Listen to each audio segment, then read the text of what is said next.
Morning. Today is the 12th day.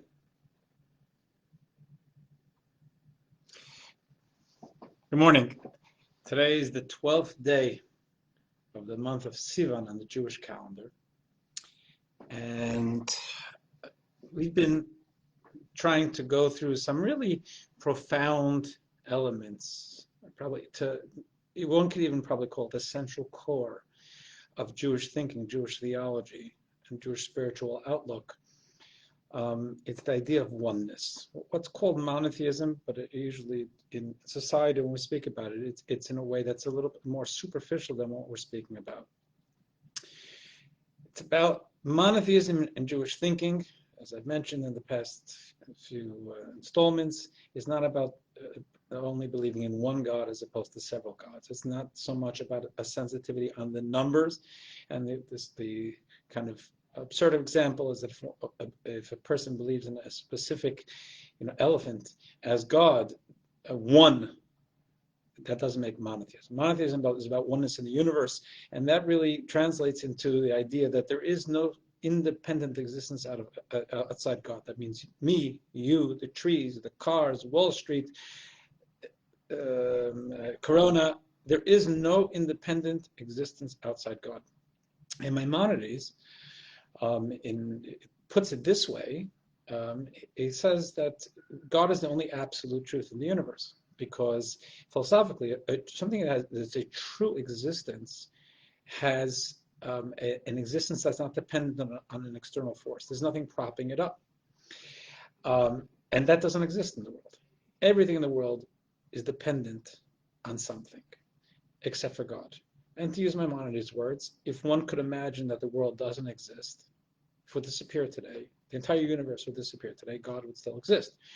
But if God would disappear today, everything would cease to exist. And why would everything cease to exist if God disappeared? I guess to say, God forbid, if God disappeared, why would everything cease to exist? Not because it would be, well, historically, then there wouldn't have been a God to create it. God did exist, and now it decided to disappear. The reason nothing else would exist is because God is the consistent energy that brings us into existence at all moments of history, including this very second. And that means we are dependent on God, not only as a world, not only historically, not only for our own creation, because the miracle of creation is a godly miracle. All of that is that God's consistent, proactive energy of creation is what's giving us existence right this very second. And this is a framing of how the Torah describes God's creation. It says that God spoke and created the world. God said, let there be light. God said various things. God created through speech. What does that mean? God created with energy. God created, there's a creative force that God imparted to bring everything into existence. So why don't you just say that? God being the ray of creativity, or whatever he wanted to say. Or God thought, I want a world, and it was created. Or God said, God built the world. The metaphor of it is God spoke. And the idea of that is that it's a metaphor in a nutshell. The metaphor is that speech, and I think I tried to say this at a previous installment, but I don't think that got posted. The metaphor of speech is a metaphor of communication.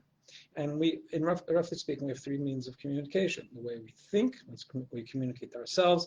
The way we speak, communicate to others. The way we write, for example, or do something, or through art, whatever, we can communicate to others. And thought is a very internal means of communication. It's very private. You don't know what I'm thinking unless you see my body language. Speaking is designed for you. When I speak audibly, not thinking to myself, when I speak audibly, I am taking into account that you exist, and I'm speaking in a way that I feel is a way that you can understand what I'm thinking. I have to temper my words. I have to consider my words. I have to take into account that there is someone else. There is a partner in this communication. And the same thing goes for the way we write. Difference between writing and speaking. A difference between writing and speaking is that if I write on the whiteboard here and I can leave, then you can come in and hear what I was communicating, read what I was communicating, process what I was communicating, and I will be communicating to you even if I'm in California, but I wrote this and you're coming in to receive the communication. In speaking, I need to be fully engaged. I guess the California metaphor is not so great because I can be communicating to you by phone by California also. But the point is that my mind and my body can be totally engaged in something else. And if you come in here and read this, I will be communicating to you even though I'm not engaged in that right now. I wrote it, I communicated, and I left. And then you come in and you hear. With speaking, like right now, I need to be fully engaged. And if I'm not engaged, I'm not speaking, I'm not communicating. So the idea of of the Torah framing creation as speech is the Torah is shouting to us that God is fully engaged in the process of creation as long as there's a creation. We are looking at the manifestation of we are looking at the manifestation. When we look at around the world, we are looking at the manifestation of God's speech. It is a crystallized speech. That tree out there, that tree outside my window, it's bark. It's real bark, branches, leaves. Spiritually speaking, all that bark, branches, and tree and leaves is all a manifestation. I'm sorry about this. Is all a manifestation of a divine energy, where God's saying, "Let there be a tree." That's the Torah idea, and this is therefore, and I mentioned this yesterday, just like we're all made up of atoms, and you can't say that I exist outside my atoms. There's me, and then I have my atoms, and I can analyze my atoms, or my DNA. It's what creates me. It's who I am. It's the stuff of my existence. The metaphysical stuff of that tree's existence is the divine energy. God saying, I want that tree to exist. We frame that metaphorically in God's speech to let us know that it's not God's thought. It's something that there's an other. The whole point is that there's to be an other, God speaking to someone in a way. And number two is that it's God's consistent creation. Now, if God is consistently creating everything, then we're really totally dependent on God. Then there isn't the independent existence we feel. I'm here. My natural feeling is I'm here. Someone could, God forbid, come and hurt me, could take me away, could seize my existence. But right now, I'm fully here.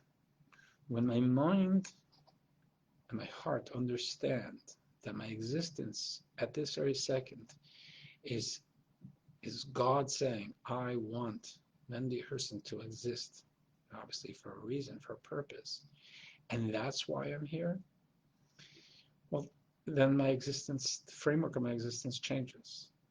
I'm not so independent. There's me and I choose to believe in God. God is the stuff of my reality. And I have the choice to ignore that. I have the choice to work against that. God gives me free choice. But my reality is that I and you are a manifestation of God's desire that we exist this very second, and God willing, the next very second. Let's try to absorb that. Great day. Hopefully it's a good day. A day of good news.